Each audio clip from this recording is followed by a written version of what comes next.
बिस्मिल्लाहिर्रहमानिर्रहीम। अस्सलामु अलैकुम students, welcome to by with Musammir. Students, हम डिस्कस कर रहे थे techniques used in cell biology और हमने प्रीवियस लेक्चर में एक टेक्निक को डिस्कस किया था और उस टेक्निक को कहते हैं होमोजेनाइजेशन।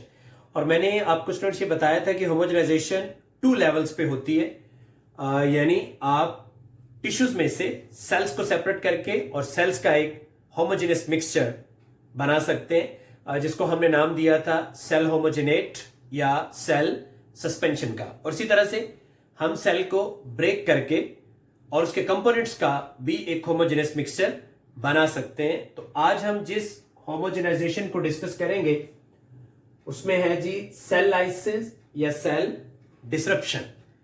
देखिए स्टूडेंट, सेल लाइसिस या सेल डिसरप्शन में क्या किया जाता है? सेल लाइसिस या सेल डिसरप्शन में सेल्स को ब्रेक किया जाता है और सेल्स को जब हम ब्रेक करेंगे तो उसमें से सेल्स के कंपोनेंट रिलीज हो जाएंगे। और अगर हम उन सेल के कंपोनेंट को एक मिक्सचर की फॉर्म में ले आए तो इसका मतलब यह है कि हम उन कंपोनेंट्स का भी एक होमोजेनियस मिक्सचर बना सकते हैं। तो ये उन सेल के कंपोनेंट्स की एक होमोजेनाइजेशन हो जाएगी।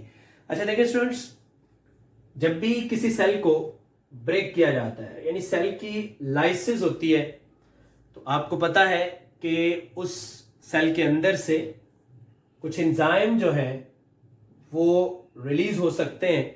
और जब ये एंजाइम सेल के अंदर से रिलीज होंगे तो एंजाइम क्योंकि ये दूसरे स्ट्रक्चर को डिस्ट्रॉय कर सकते हैं तो ये वहां सेल के जो प्रोटीन के बने हुए स्ट्रक्चर या दूसरे नॉन प्रोटीनिक स्ट्रक्चर भी, कुछ एंजाइम नॉन प्रोटीनिक स्ट्रक्चर पे भी काम करते हैं।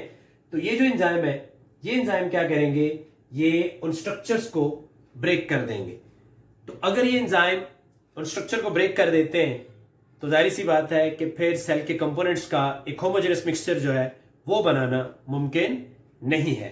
तो फिर हमें सेल की जब भी लाइसिस करनी है या सेल की डिसरप्शन करनी है तो हमें कुछ कंडीशन जो है वो अप्लाई करनी पड़ेंगी।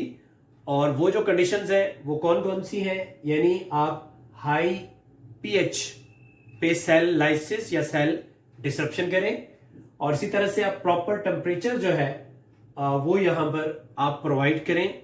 और प्रॉपर टेम्परेचर में आप टेम्परेचर हाई ले सकते हैं या लो ले सकते हैं जिसपे वो एंजाइम वर्क ना कर सकते हो। और इसी तरह से आप हाईली डीनेचरिंग सॉल्यूशन का भी इस्तेमाल कर सकते हैं। और हाईली डीनेचरिंग सॉल्यूशन का मतलब यह है कि आप इस किस्म के सॉल्यूशन को यूज करें कि जिसकी वजह से एंजाइम जो है वो डीनेचर हो जाए। यानी लाइसिस के दौरान जो आप मीडियम इस्तेमाल करते हैं वो ऐसा मीडियम यूज करें कि जिससे एंजाइम जो है वो डीनेचर हो जाए। तो अगर आप ये तीनों कंडीशन जो है वो अप्लाई करते हैं तो इन तीनों कंडीशंस को अप्लाई करने की वजह से you can minimise enzyme activities. तो इस एंजाइम की जो एक्टिविटीज है उनको हम मिनिमाइज कर सकते हैं। अब देखें स्टूडेंट्स, फॉर एग्जांपल हमारे पास एक प्रोटीएज एंजाइम है या फॉस्फेटेज एंजाइम है। तो अगर हम प्रोटीएज एंजाइम जो है इसकी एक्टिविटी को या फॉस्फेटेज एंजाइम जो है उसकी एक्टिविटी को इनहिबिट करना चाह रहे हैं तो हम प्रोटीएज कॉकटेल या फॉस्फेटेज कॉकटेल जो है उसका यूज करेंगे। और ये चीज अगर हम सोल्यूशन के अंदर डाल देते हैं यानी प्रोटीएज कॉकटेल या फॉस्फेटेज कॉकटेल तो उससे क्या होगा? उससे प्रोटीएज या फॉस्फेटेज की जो एक्टिविटी है वो इनहिबिट हो जाएगी। तो इस तरह से हम प्रॉपर कंडीशन अप्लाई करके और सेल की लाइसिस कर सकते हैं। अब देखें स्टूडेंट्स, सेल लाइसिस जो है इसकी 2 टाइप्स हैं। और ये 2 टाइप्स कौन कौन सी हैं? पहली जो टाइप की सेल लाइसिस या सेल डिसरप्शन है उसको हम कहते हैं हार्श डिसरप्शन।